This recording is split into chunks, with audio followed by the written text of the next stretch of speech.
players. Exactly. Yeah, they do play. So that we'll be able to monitor them properly. Okay, it's quite hot. Perhaps maybe we could sit Okay. under the shade. That's good.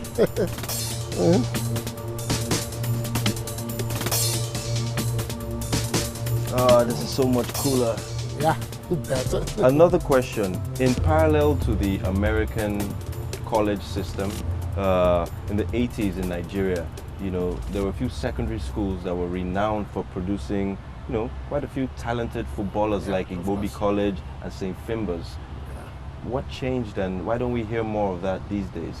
Well, in those days, you have the principals that are committed and they ensure that they even get to the streets and see talented footballers, take them off the streets and ensure they go to school.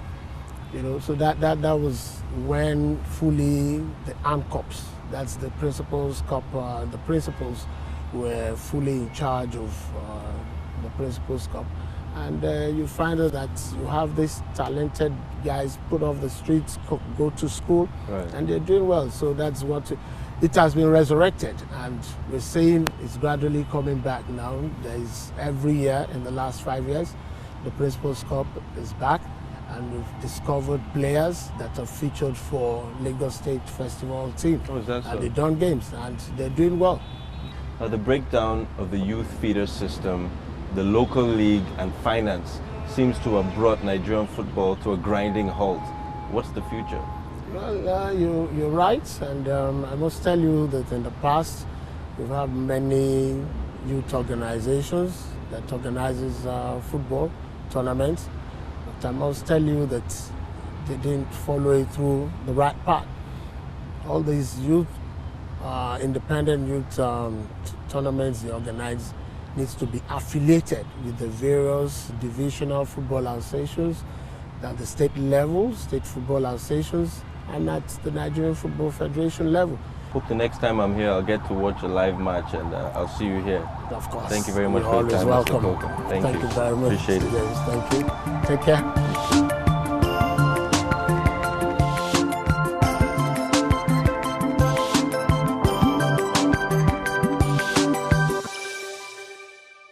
In Africa, when assessing the viable patterns of restructuring embattled economic sectors, one of the practicable and successful turns had been towards outright privatization. Considering that all the successful leagues in the world are privately run, could the option be effective for grooming talent and also reviving the Nigerian league? I guess we'll never know until it's tried and tested. With new information reaching the team, I chose to head straight for answers at the Agege Stadium in the suburbs of Lagos, where an independent championship called Metro Pro League has been assembled and run by a group of private clubs. What is the Metro League and how did the idea come about to start it? The Metro League is a private professional football league consisting of private professional teams in Lagos State. And the idea came about by these teams playing in the national leagues. They came about, they wanted to start something of their own. So they came together, the private teams in Lagos State, and said they should come about to start one. Okay. What are some of the different teams in the Metro League? Yeah, there are traditional teams in Lagos State, powerhouses such as Union Bank, who was the 2013-2014 champions, Bridge Boys, who were formerly Julius Berger, 36 Lion, newcomers like Nat Boys Football Club, and the likes of them. How can you assure that fans and financiers alike would eventually warm up to this new evolution? I think it's about what we have to offer. Football fans want to see good football. As we see in the international European football leagues, we see Nigerians support these teams in numbers, large numbers. And I think sponsors also have keyed into this. They always want to associate with well-known clubs in Europe who have a good followership in Nigeria. So I think if we can create that here locally, then there's no reason why sponsors shouldn't back our league. Okay. How would the Metro League compare to, say, the Nigerian Professional League? I mean, do they complement one another? Yes, I mean, both are trying to build up Nigerian football. I think the difference we are professional private leagues. So definitely clubs are just private. We don't have government-run teams in our league. And what we have to offer is the level of football being played, safe venues, high standard of officiating, And these are the things that are upheld by the Metro Pro League, both match officials, coaches, players, and the supporters alike. I mean, I must say your pitch is very impressive. I mean, it's in really good condition. Yes, thank you very much. I mean, it's a Lagos State built stadium, and we're just trying to make use of the stadium to put it to good use so it doesn't just wallow away. Have any of your players actually gone on to play for Nigeria's national squad? Yeah, absolutely. I Really? mean, the maiden season, which was just recently completed, we have players from the various teams who are representing the under 23, under 17, under 20, but none in the national team as of yet. But since we are strongly in the grassroots in developing young players and talents coming through, I think that's the starting point for them, the springboard into the national team. That's awesome. I hope I'm going to get some invitations to come watch the next game. Most definitely. All right, Victor, thanks a lot for your time. Thank you very Appreciate much. it.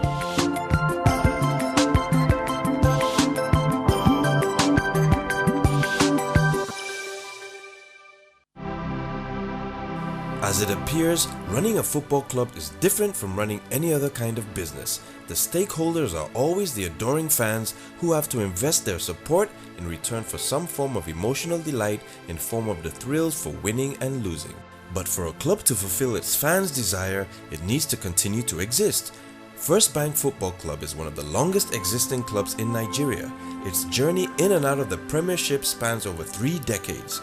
Continuity, as they say, breeds success. Hence, I chose to take a trip to a place called Satellite Town, the home of First Bank Football Club, to find out firsthand how developments have fared over the years, how the teams view the current state of the local league, and more importantly, what the club makes of the performance of the game at the national level.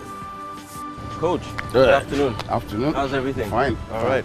I guess you just finished training. Yes. Really? Yes. Okay. Yeah. Tell me a little bit about First Bank Football Club and this pitch where we are right now. This is our pitch, and it has been here for around 20 years ago.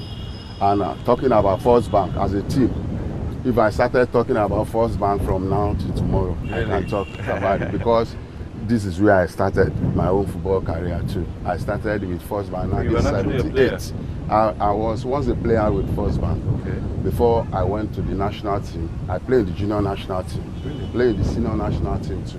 Okay. Before I now went for my coaching course. But I believe I'm fortunate to have been their coach today because most of my colleagues too have come and gone. They've coached the team and they did well before my own arrival. Okay. How would you rate the Nigerian Professional League, in your opinion? Yeah, for now, in fairness, the game is now a little bit up there. I can say standard. The standard of the game has been rising up now because most of the clubs have good coaches that are taking them now, and the arrangement and management of the NFF too in the league proper still react on the league itself. That makes it to go higher now. That's good. How do you recruit talent, like young talented players? Where do you find them? I do watch most of the grassroots games around, not only in Lagos, it's all over the federation. That is where I pick some of the So talents. you do a lot of traveling around the yes, country and I do. recruiting and scouting? I do. I did that, and I still have some scouts that are scouting for me on that.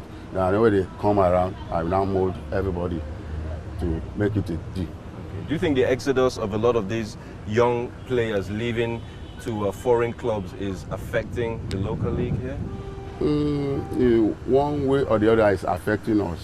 One is that most of our boys now, they don't always stay long at home to play again. After small achievements at home, everybody wants to go abroad and play. What causes this, as far as I'm concerned, is the remunerations we are getting here. Which is peanuts compared to... Thank you. And the abroad. economy too. That's compared to what they will get abroad.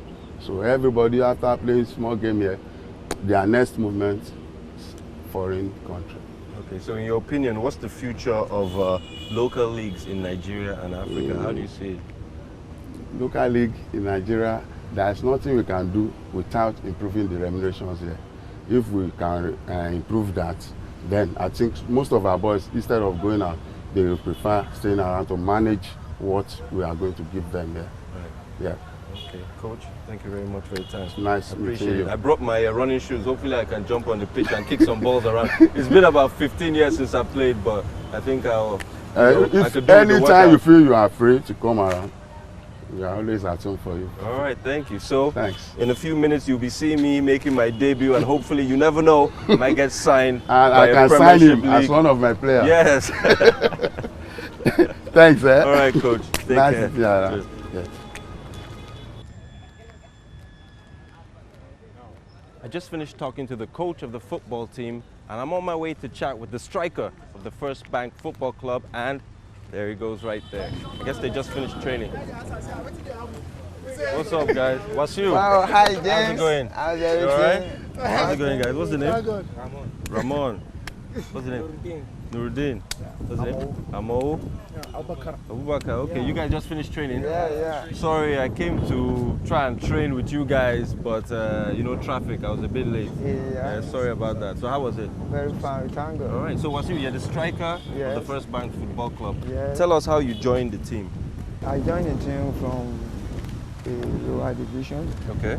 from Powerhouse State. Though they saw me playing and they invited me. Yeah. Okay. So And how long has it been? this is a year, and they saw my game and they say they like love my it. game and they love my game. You're the hot striker now. Yeah. How would you rate the potential of the professional league here compared to foreign leagues? How will you compare them? Wow, I won't lie to you. The comparison is very, very, very different, to be frank. Because every player wish to play in Europe. Because when you play in Europe, pace, you'll be able to play very well. Okay. So even the training is more intensive. Very, very, very well. The accommodation, everything about it. So what are some of the changes that you like to see in the league here, the professional league? Actually, to be frank, we need more changes. Like what? Especially security. Security, what do you mean? What I mean pertaining to security is when you go into a away game, at least you have to have the rest of mind that I'm going to a away game to win, safe. to be safe. Sure. How do you feel when you go on the road for games and the stadiums, the seats are practically empty? How does it make you feel? James, to be frank, I'm not happy because fans is part of football, to be frank. Because sometimes when you go into pitch, when you see fans sitting down watching you, the morale will be there. You'll be happy to play football very well. Because there are some skills that you have in mind that I want to perform. And the fans will like you very well and they'll be shouting about you. Shouting alone is a very nice thing in football. Sure. Yeah. What do you think causes this, as in the lack of fans or the interest from the fans? Why do you think the stands are empty? On my own perspective, I do think whether it's because of the officiating. You know, some people believe that when they come to match, saying that the home team are playing very well, the away playing very well, and they have it in mind that the home team will win. When Luis Suarez handled a goal-bound header in the final minute of the 2010 World Cup quarter-final between Ghana and Uruguay, he not only stopped the vibrant African dream of an African side reaching the semi-final and possibly winning the World Cup, he also halted the myth of progress and brought to light the distorted belief that African football on a national level is getting better.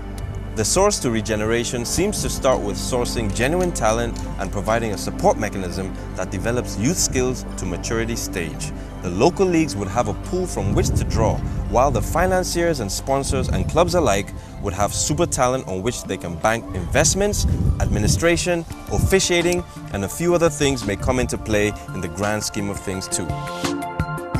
But as they say, actions speak louder than words, and by the look of things in Nigeria, there appears to be a new beginning in football with hopes of a brighter future. I'm James Liode, and until next episode on Channels Discovery, it's goodbye for now.